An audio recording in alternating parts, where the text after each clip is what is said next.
চিঠিতে তুমি কি লিখছো? খারাপ কিছু? না, তেমন কিছুই না, সাধারণ কয়েকটা কথা লিখছি। তাহলে কান্না করব কেন?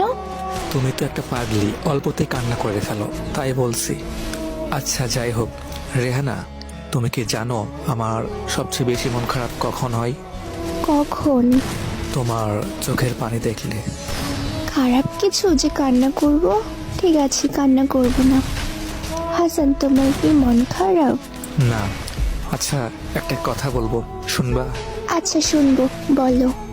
আজ শেষবারের মতো সেই গানটা শোনাবা? শেষবার বলতেছো কেন? এরপর থেকে আমি আর শুনতে চাইবো না, তাই। কেন?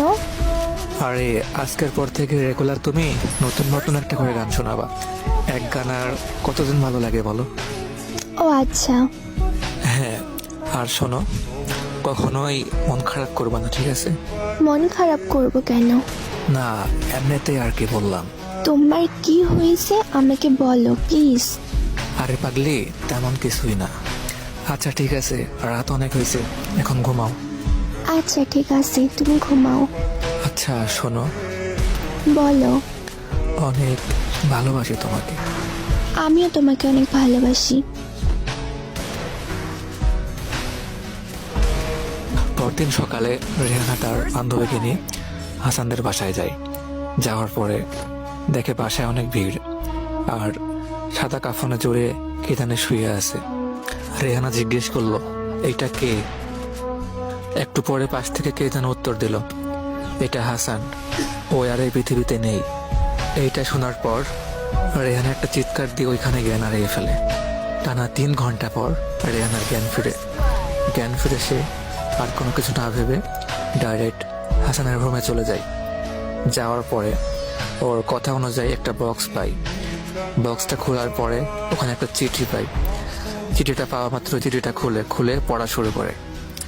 চিঠিতে লেখা ছিল, রেহানা, আমি জানি তুমি কান্না করতেছো, কান্না করো না প্লিজ।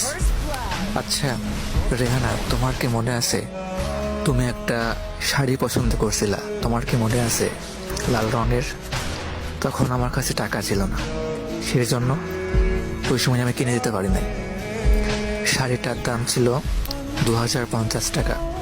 তখন আমার কাছে টাকা না থাকায় কিনতে পারি নাই। বাট কাল যখন আমার কাছে টাকা আসলো, হাতে টাকা পাইলাম, তখন তোমার সেই শাড়িটির কথা মনে পড়লো।